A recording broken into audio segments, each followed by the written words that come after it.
There's no reason why you can't be the next chief or the next sheriff in the city of Jackson. There's no reason why you can't be the next superintendent. You're not selling this being a teacher. You can be whatever you want to be, but you gotta make the right decisions and you gotta start early. Thank you so much. That's one perspective, but I want to ask a question. A lot of kids hear this stuff over and over again. Maybe they don't hear it enough, but they hear it over and over again. When you get up, Brother Wade's going to get up in a second, but Brother Yarwood, from what role does government play in trying to make the conditions better when we don't have so much crime? What do you think is feeding crime, say, in your community in Ward 6? Well, actually, that's a really good question. I was sitting here just kind of pondering some of the things that Captain Dawson was talking about. And I'm going to answer your question, but let me also say this as well. I think what we really need to do a really good job of is seeing how we can create kind of dialogue between law enforcement and young men. One of the worst experiences I had, and I'm going to give this perspective because there's a law enforcement perspective and then there's a perspective of young brothers who are just out there trying to make you stay out of your way most of the time, right? So I was in Houston, and I was with some other friends of mine who were there. We left the hotel, came back to the hotel, and came back to the hotel. We were accused of playing and running and knocking on folks' doors. But we hadn't been at the hotel. So of course, you're dealing with some educated young black men who you're not just going to say anything to without us at least defending ourselves, and that's what we are used to. All right? So you're dealing with a culture of young men now, and most of you all know you're dealing with a culture of young men who they're not going to accuse them of anything that they didn't do without having something to say. Mr. Alston, he's a principal, and he'll testify that many of the things, situations that he deals with is a situation that escalated from nothing. It escalated from the teacher accusing the child of something or confronting the child, and then the child rebutting. After that rebuttal, then the adult mishandled the situation. All right. So mom and dad, teacher, and in many cases, law enforcement. All right. So I just want us to deal with the pink elephant in the room. That's why we did it, right? All right. So if that is indeed the case, then I think that we need to start trying to build some dialogue with accountability between us and them. This accountability says that I need to understand your role as law enforcement, and you need to understand my plight. I'm just trying to make it in a lot of situations, in a lot of cases. With that being the case, that brings up, I believe, a level of humanity to the conversation that it does, Brother McCoy. Then I can really have conversations with law enforcement like I would with Officer Frank, but that has to happen. And we have to start having conversations that reveal stuff like why did the police pull me over? Why does it go from bad to worse fast? There's a reason, and there's an accountability on both sides. Well, let me ask you, going on that vein, before we get to Brother Wade, going on that vein now, I think I mentioned earlier that I also grew up in a house where we had to have mayonnaise sandwiches sometime to eat. We didn't have all we were supposed to have. I grew up in a house where the lights weren't always on, where we used to go, steal bottles on the weekend. We would take stuff out of folks' cars on the weekend. Thank God we didn't get caught. But do you think that sometimes our young men make decisions that they really have no reason that they have no excuse for? Because I didn't turn out that bad. There are a lot of young men in this community that I can probably point to who grew up in single households. I tend to notice sometimes how some parents are doing all that they can to raise a child, and still that young man makes bad choices. And what I'm getting at is, do we sometimes use the part of our circumstances as an excuse? You see what I'm talking about? Because we can take an open comments on it. Do we sometimes use that too much as an excuse? I got Brother Armstrong in the back, and there was a picture that I wish I had put up on a projector of where they have 20 years ago, when the teacher would get on a child, The parent would come to the school, they would stand beside the teacher, they look at the child, they get on the child's case, and the child knew, I got to straighten up. 20 years later, the child gets upset about something, the child goes get the parent, mom and dad, and the child stand together, they looking at the teacher, and they jumping on the teacher. We've had a slack. Somewhere there's been a change. And so I'm not as apt to say that sometimes the police will escalate a situation when I see both sides of it sometimes. And, I've had a gun stuck in my face from a young man robbing me. It kind of changed your perspective a little bit. Are we using excuses too much? That's my point. Yeah, you're right. Actually, my comment was that there should be accountability for both parties, and that those things are escalated from both sides. Sometimes it's escalated from a young man who perceives how you come at him as a threat. Sometimes there's escalation as an officer who simply wants to get home to his children or to his or her family as a threat or a disrespect of the position. So there are a lot of different things that I think is important that we start talking about, because I think if we're going to have this dialogue, then we got to have respect for these different perspectives. And so if you don't understand those perspectives, then we'll simply be having these meetings and nothing will be accomplished. I'm real interested to hear what some of these young brothers who have had encounters with law enforcement, because if we listen to them in these situations and settings, when we have to deal with them in the mall, when we bump into them, then I think it'll give, and I'm not in any means making excuses. What I'm simply saying is that there has to be an accountability for how we progress and move forward. That's it. But looking at the culture of what we're talking about, I think, kind of like what you were saying earlier, that you had officer friendly. Well, I think some of our young men need to understand that police officers are real people too. Some of my best friends, members of my church, are fathers and their kids go to soccer games and all that. And so we got Brother Wade here tonight. Brother Joe Wade is going to share with us. And he runs a program with the police department that kind of looks at both sides. Now, it's one program, but what the program represents to me is what I want to share with you, because it's both sides. All right, good evening. All right, I'm Sergeant Wade. I'm glad to be here this evening. What Mr. McCall stated earlier was that we're not going to have any fluff this evening. One of the issues I run into with our program is that I get a lot of fluff a lot of times.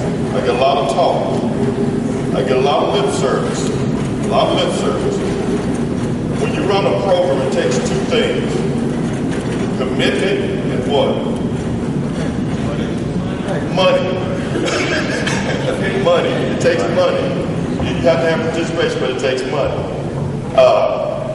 To piggyback off of what they were stating earlier, I used to be a young officer, 24 years old, fresh on the JPD. I'm 40 now. The way I look at things at 24, the way I look at things at 40 are completely different. When I first came on, I was single, no kids. When I went to someone's house and their kid was acting up, you know what happened? You went to jail. He went to jail. I didn't want to hear about this. I didn't want to hear about that. We went to the youth detention center. That was my perspective on dealing with issues. I didn't want to listen. I'm telling you this. I did not want to listen. You committed a crime. There's an issue. You're talking back to your mother. You did this, you did that. Let's take a ride.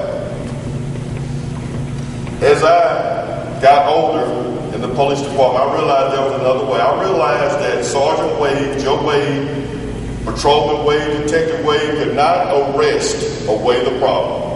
I couldn't lock up everybody. I realized I could not lock up everybody and expect the world to be different. I had to do what? Start listening. We just talked about it. Start listening. There's always a reason behind something.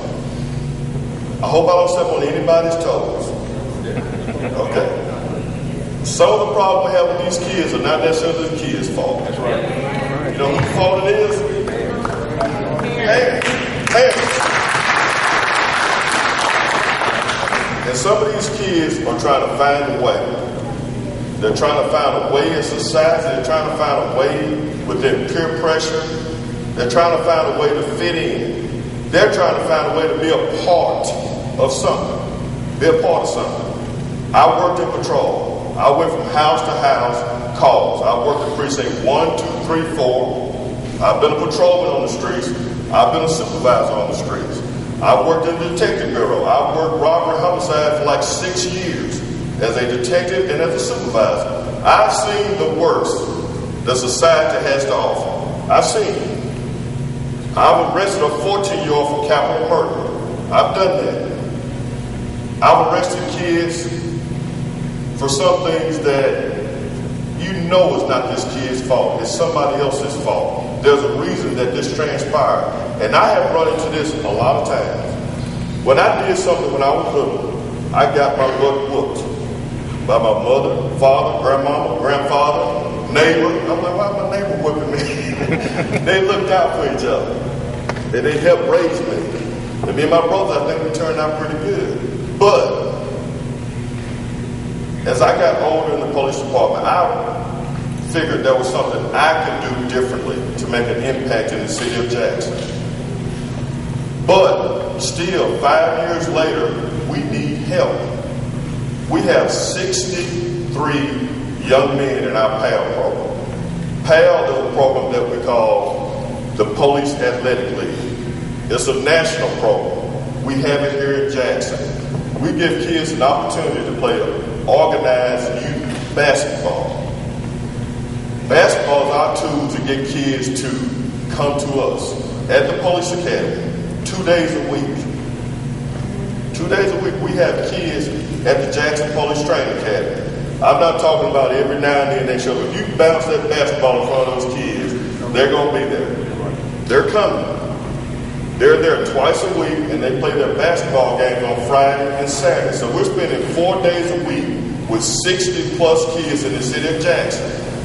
We go from 7 to 14 years of age. We have some 7-year-olds that's at the Police Academy twice a week. We have 14-year-olds that are there also.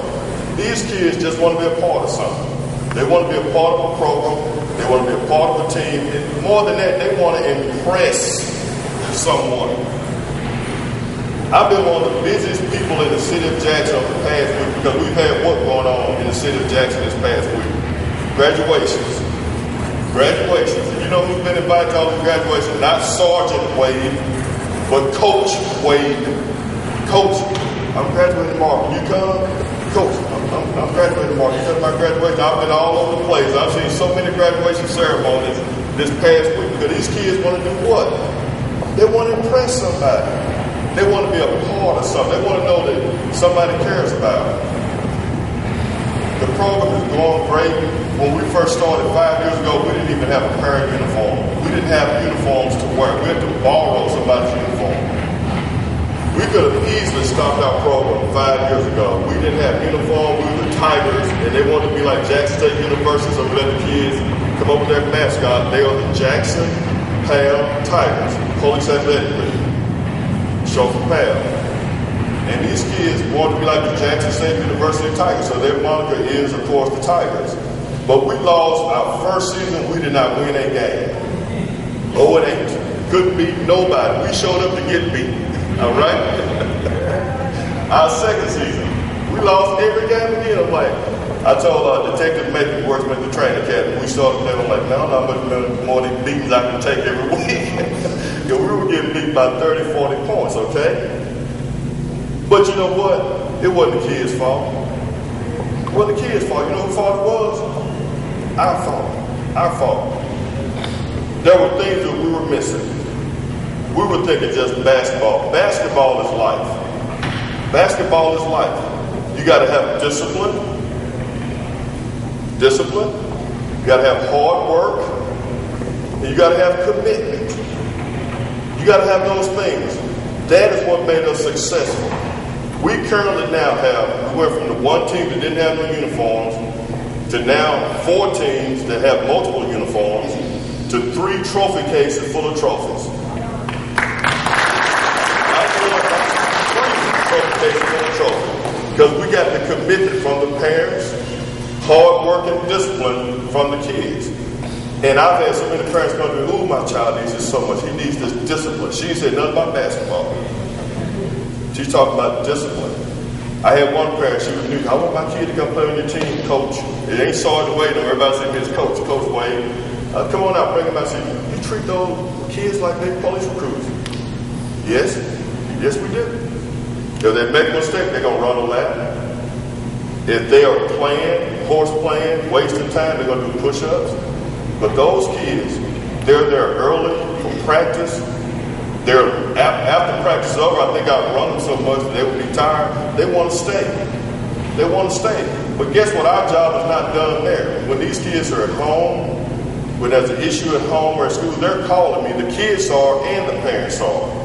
All that being said, now the line has been skewed as far as policemen and an officer just being a human being to these kids. Because I know what the bigger picture is. I've had situations now where I'm arresting kids and I used to arrest their fathers. One kid I've actually coached, I arrested his father for murder. So I know he ain't at home. He's somewhere in one of those suits. But guess what? It ain't that kid's fault. That kid wants to fit in, he wants to be a part of something.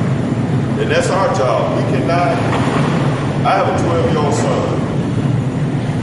And I can even imagine him on the phone trying to call someone else to be a part of something. I can even imagine that. That's scary to me. But guess what? These young men, these kids are doing it. They're trying to find a way. It is our responsibility as adults to raise children, not children what? Raise themselves. I have a question for you. Right now, maybe I'm just playing devil's advocate. Okay. Newsweek magazine, I think it was a few weeks ago, had a magazine article where the woman sat in front of the magazine and the child, the boy, still on the breast. How many of y'all saw that on the one there? Now, what I'm getting at is, when you make the comment, it's not their fault. That needs to be teased out of it because, again, I don't use my child or use some of the men that were around me, but they were teaching responsibility early. Do's and don'ts. Or as I say, once upon a time, they said a guy walked down the city street of Jackson, and he would mess with folks on the sidewalk, right? That's what people on the sidewalk. But then when he got to the corner, he would stop and look both ways. There's always like, he wants everybody to think he's crazy. But when he got to the end of that corner, he knew better to step out in front of that car, because that car could take him out. Don't you think sometimes we give our young men the pass and the excuse that it's not their fault too much, but really they have some responsibility? Because you have to, what do you think about that? I just can't go with just saying, well, you know what, it's just not their fault, it's just the parents' fault. We have a culture that breeds. Oh, yes. And I don't want to have any miscommunication with that fact. Now, I've had a lot of parents bring their kids to my office about their child being on part of our, and also we'll talk about other two programs too. PAL is one I'm very passionate about. We started with nothing and made it to where we are now. But they'll bring a young man to my office. And you start talking about basketball, he's all in, he's all in, he's all in. You start talking about grades. You start talking about discipline. You start talking about what it takes to be a part of this. Oh, this man don't know me. I ain't fixing to do all this here. I hear that. So we can't give young men excuses. We can't give them excuses. We can't give them easy way out. We push our kids really hard when it comes to our programs. And all that being said, we have two other youth programs also. We have 60 plus kids in our PAL program. And I talked about money. We do have funding through the Mayor's Youth Initiative for our PAL program now. We've had private donations from Walmart, Target, local businessmen to the Jackson Police Foundation just for our PAL program. So it's self-contained.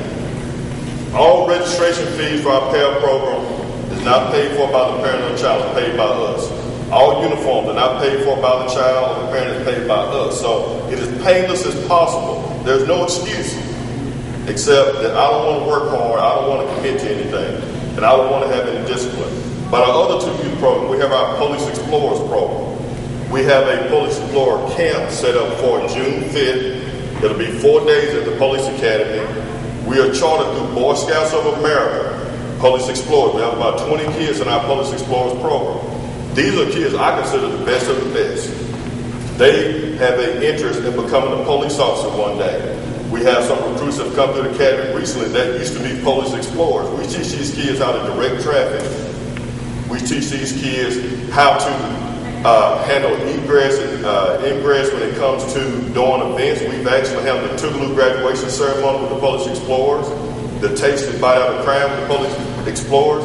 They've also worked the Christmas parade here in Jackson. So these young men and young women are committed to doing the right thing. A lot of them are in different ROTC programs. They're part of our Police Explorers program. We also have our Youth Citizens Police Academy. Last summer we ran about 90 kids through that particular program. These kids we give an orientation into the Jackson Police Department. We have someone come in from all the different divisions and show these kids what homicide division does, what the juvenile division does, what the traffic division does. We teach these kids how to direct traffic, but we don't make their experience at the police department bland where they're falling asleep. We take them somewhere every day. Every day we take them someplace, whether it's the Jackson Zoo, whether it's the movies, whether it's the Ag Museum, and guess what? We pay for it. We pay for it. There's no excuse. I want to interject for a moment, if you don't mind. We're going to have you all share for a second. And I hate to sound rude, I'm not being rude, but there's a point I want to get to. How many young men and women do you affect in the program? I got close to 200 a year. 200 a year. Sheriff's Department have a program? And then was one, before we get ready to get started. How many veteran groups do we have out here? Pittsburgh veterans. A number of them. On an average, how many kids do you think you're talking about? Maybe 1,000? 1,500? Yeah. Possibly affecting 30,000 kids in Jackson School District. That's just the kindergarten all the way to the high school. And it'd be funny for me, it's kind of like I look at it like churches, JPD Church, Sheriff Department Church, City Council Church, Catholic Church, Alpha Church. I always have our church in the community. We have a cultural problem. So that's what we want to kind of shift the discussion to. We'll shift the discussion a little bit. What do we need to start working on to change the culture? We're going to bring some folks up. Brother Doug, we're going to get first comment. Where did Brother Burkett go? Brother Mumford. My principal back there, Brother Armstrong. Chelsea Stevens from the Department of Education. Come on. Because there's 30,000 kids in Jackson. This is what we're talking about. This is Jackson Public School District. But across the country, if I take you even to North Carolina, where my sister's from, where I'm originally from, same problem. So, what is it that we're not saying to our boys? Okay, come on over here. What is it that we're not saying to our boys? They can see the police officers. They can see the sheriff's department. We have a black president. But the dropout rate is the same. The crime rate among our young is the same. I think it's a little bit deep. Brother Darren said he wanted to make a comment. I just wanted to say, I'm looking at the officers that are here today. Every officer that I see in this room, Officer Green in regular clothes, every officer in this room, I know personally. Okay? And I know that they reach out and they work with kids on a regular basis. Go to schools, talk with children, and mentor them. A lot of people say, well, we got a problem here, we got a problem with this. And just like the way they said, we can't lock everybody up. Locking them up is not going to save the problem, it's not going to cure the problem. Because when we lock them up, after they get released, where they go? They go back home. Okay? When you go to, they say, well, churches aren't doing anything. Churches not doing nothing. Churches that have a school program, they have Bible study, they have VTC, they have all these things throughout the week, choir rehearsal, Sunday choir. When these kids go to rehearsal and all this stuff in the churches, what happens? And that's all, they go back home. Then he said school ain't doing nothing. School has after school activities, tutoring programs, football, basketball, baseball. After that's all said and done, after that's all done, they still go back home.